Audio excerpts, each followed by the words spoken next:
Assalamu alaikum students. My name is Miss Anika Saidzia from University of Education, Bank Road Campus, Lahore.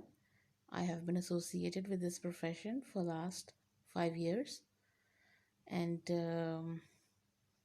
I'm your major principal course instructor for this subject, which is thesis, and is your major course in painting.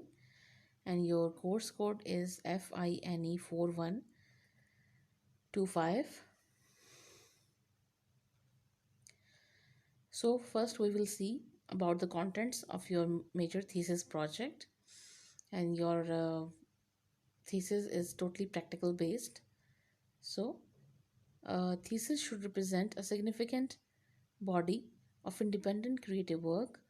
Obviously आपका जो thesis होगा वो आप independently create करेंगे, और वो एक significant एक स्पेसिफिक आइडिया को जो है उसके ऊपर बेस्ड करता होगा. और there should be some creativity, there should be some uniqueness in your idea and in your work as well. Students will be free to choose any topic of painting. Yes, you will get the freedom. आपको ये choice होगी कि आप different जो हैं ideas उनको उन पे जो हैं वो स्केचेस इनिशियल स्टेज पे आप उस पर डिफरेंट स्केचेस जो हैं वो दिखा सकते हैं, और जो उनसे आइडियाज़ हमें ज़्यादा वर्केबल लगेंगे, जिनमें ज़्यादा स्कोप होगा इन फ्यूचर काम करने का, तो उनको हम जो है प्रेफर करेंगे. The students will explain and defend the conceptual framework and process of the major thesis work as well as the project outcome. Students आप लोग जो हैं वो ऑब्वियसली आपका जो आइडिया होगा, जो कॉन्सेप्ट होगा, जो अप्रूव हो जाएगा, उसको आप अपनी पेंटिंग्स के अंदर पोर्ट्रेट करेंगे, और एक स्पेसिफिक फ्रेमवर्क के अंदर रहते हुए आप जो है उस आइडिया को फोकस करेंगे, उस पर काम करेंगे, और उसको डिफेंड भी करेंगे. आप उस काम को आप डिफरेंट आर्टिस्ट का जो है काम देखेंगे, उनके साथ आप अपने काम को कंपैरिजन कर सकते हैं, या कंट्रास्ट कर सकते हैं, या कुछ एलिमेंट्स जो आप अपने काम में यूज़ कर रहे हैं, अगर किसी आर्टिस्ट ने प्रीवियसली जो हैं उनको यूज़ किया है अपने काम में in different with different idea with और विद डिफरेंट कॉन्सेप्ट, तो आप उसका भी जो है वो रेफरेंस बीच में दे सकते हैं.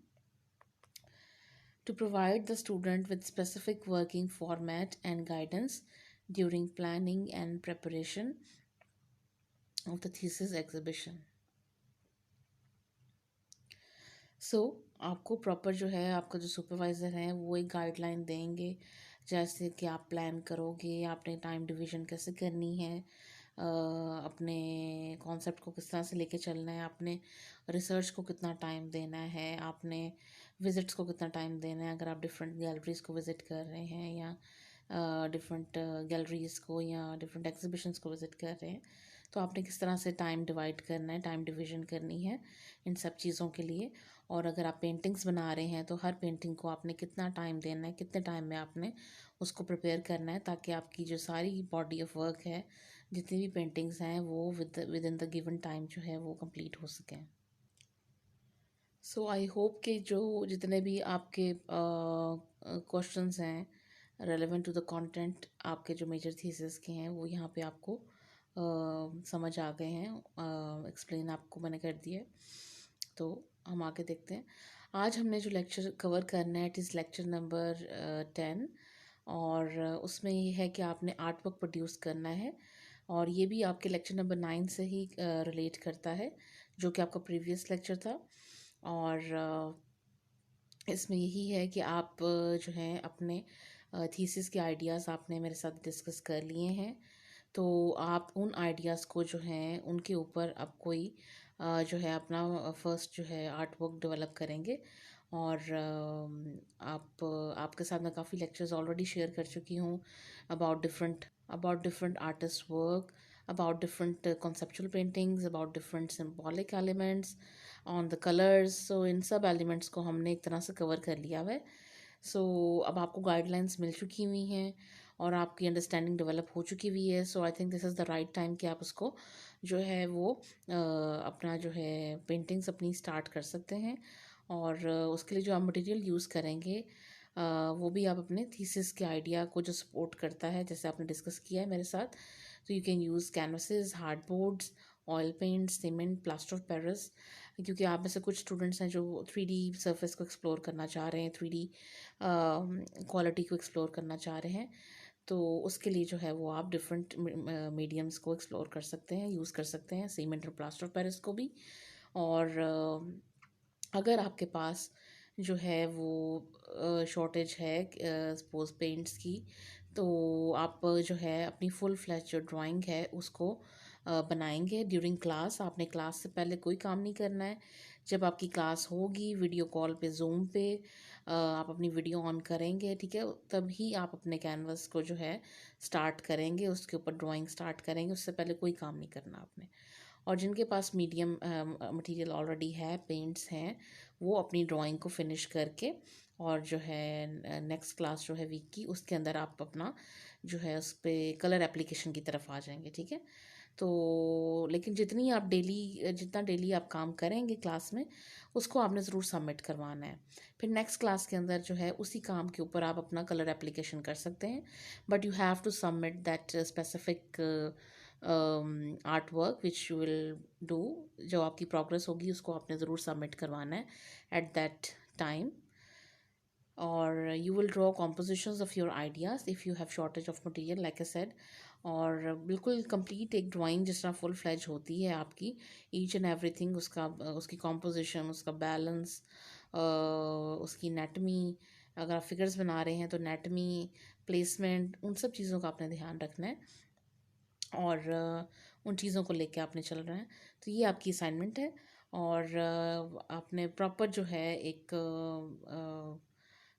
जो कॉम्पोजिशन है वो करनी है। और आप उससे पहले जो है मुझे अप्रूव करवा सकते हैं। आप जो स्केचेस हैं मुझे दिखाएंगे, और आप जब स्केचेस, आप 2-3 स्केचेस भी दिखा सकते हैं मुझे, मोर देन वन। और जिस स्केच को मैं अप्रूव कर देती हूँ आपका, जो हमें ज़्यादा स्ट्रॉन्ग लगेगा, उसको आप जो है वो बड़े स्केल पे आगे जो है प्रोड्यूस करेंगे और उसकी डेवलपमेंट जो है वो स्टार्ट करेंगे। सो ये कुछ पेंटिंग्स हैं जो मैं आपके साथ शेयर कर रही हूँ। इसको बताने का पर्पज़ ये है कि ये कुछ स्केचेस हैं जो कि फुल फ्लैज पेंटिंग्स जो हैं मास्टर्स की, उनके स्केचेस हैं। बट वो स्केचेस भी कुछ इस तरह के हैं कि वो फुली एक कंप्लीट पेंटिंग की लुक देते हैं, ठीक है। इट डजेंट मीन कि आप अगर ड्राइंग कर रहे हैं तो आपने जस्ट ब्लैक एक लेड पेंसिल लेके ही ड्राइंग करनी है वाइट कैनवस के ऊपर। आपके पास जो कलर अवेलेबल है आप उसके साथ भी जो है उसको कुछ इम्प्रेशंस, कुछ जो स्पेसेस वाइट नहीं आपने छोड़नी है, आप उसके साथ जो है कलर को कलर एप्लीकेशन कर सकते हैं। और जब आपके पास वो मटेरियल आ जाएगा, फर्दर कलर्स आ जाएंगे, तो फिर आप उसके साथ अपना फर्दर जो इमेज है उसको इन्हांस कर सकते हैं। बट ऐसा नहीं है कि आप इनकम्प्लीट ड्राइंग करें, इनकम्प्लीट जो है इमेजेस को छोड़ दें, या उनकी क्वालिटी में फ़र्क आ जाए, या उनकी एनाटमी ख़राब हो जाए। तो इसलिए मैं आपको ये दिखा रही हूँ। ये जो हाइपोथेसिस ऑफ वीनस का है पेंटिंग है वेरोनीज की, इसका आप स्केच देखें तो इस टाइप के आप जो है स्केच कर सकते हैं, only if you don't have enough material. Otherwise जिनके पास मटेरियल है, you can go for your painting. आप अपनी पूरी जो पेंटिंग है उसको कंप्लीट करेंगे और सबमिट करवाएंगे। होली फैमिली बाय ब्रॉन्जाइनो, ये भी एक आर्टिस्ट है ब्रॉन्जाइनो। और देखें जिस तरह से पोर्ट्रेट्स हैं और जो स्टडी की हुई है स्केच में, तो इट्सल्फ उसमें शेडिंग है, उसमें कलर है, उसमें फॉर्म है। इट्सल्फ वो जो एक है पेंटिंग का इम्पोर्टेंस उसे नज़र आती है उसमें। ऐसा नहीं है कि फ्लैट है और कुछ डिस्टॉर्शन है एनाटमी में या फीचर्स में, कुछ ऐसा नहीं है। सो आपने भी जो काम करना है वो फुल फ्लैज आपका पता चलना चाहिए कि कहाँ पे आपका फ्लोर लाइन है, कहाँ पे होराइजन है। अगर आप स्टिल लाइफ कर रहे हैं तो वो भी प्रॉपर बैलेंस्ड होनी चाहिए, प्रोपोर्शन ठीक होना चाहिए उसका, ठीक है। जो भी चीज़ें आपके साथ ऑलरेडी डिस्कस हुई हुई हैं, relevant to the colour, relevant to the composition, relevant to the formation, relevant to the focal point, तो रेलेवेंट टू द बैकग्राउंड, वो सब कुछ आपने जो है वो अब इम्प्लीमेंट करना है। उन सब चीज़ों को आपने माइंड में रखना है और तब आपने इम्प्लीमेंट उनको करना है। प्रिलिमिनरी स्केच बाय रफेल, ठीक है। अब ये भी देखें, एक स्केच है रफेल का फॉर हिज पेंटिंग, बट इस स्केच में भी हमें लाइट एंड डार्क पता चल रहा है, ठीक है। हमें शार्प लाइट का इफेक्ट आ रहा है, पता चल रहा है कि किस साइड से लाइट आ रही है, और एनेटमी पता चल रही है, फॉर्म पता चल रही है, बोन्स, फ्लैश के नीचे बोन्स स्ट्रक्चर फील हो रहा है, एक्सप्रेशंस फील हो रहे हैं। ऐसा नहीं है कि फ्लैट फेसेस हैं, एक्सप्रेशंस भी हैं इसमें, फीलिंग्स भी हैं। तो आपने भी जब काम करना है तो आपने यही माइंड में रखना है that it is going to be your final thesis project. तो आपने उसके अंदर जो है हर चीज़ को up to the mark paint करना है।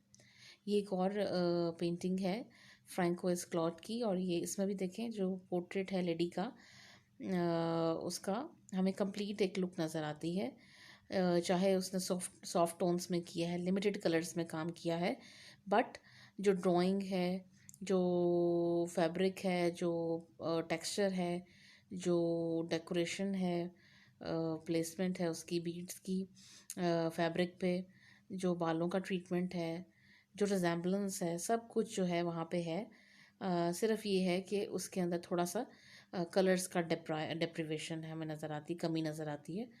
तो आप इस तरह से भी जो है अपना अभी स्केचेस जो हैं, या ड्राइंग जो है, स्केचेस तो नहीं मैं कहूँगी, बट जो आपकी ड्राइंग है, जो आपका आर्ट वर्क है, उसको आप डेवलप करेंगे। तो इस चीज़ को आपने माइंड में रखना है बिफोर स्टार्टिंग योर ड्राइंग और गिवन असाइनमेंट। तो आई होप कि आपको काफ़ी चीज़ें क्लियर हैं, और अगर कोई भी आपको कन्फ्यूजन होगी तो I will be there with you on Zoom video call. तो आप वहाँ भी मुझसे जो है वो डिस्कस कर सकते हैं और कम्युनिकेट कर सकते हैं। Thank you. और ये भी देख लें, प्रिलिमिनरी स्केचेस हैं एडगर डेगास के। तो यहाँ पे भी जिस तरह से हमें पेंटिंग नज़र आ रही है, पेंटिंग से पहले जो स्केच नज़र आ रहा है, तो बेसिकली तो ये जो लेफ़्ट साइड पे ये भी एक स्केच ही है, लेकिन ये एक पेंटिंग का इफ़ेक्ट दे रहा है। तो इस तरह से भी आप लोग अपना काम कर सकते हैं।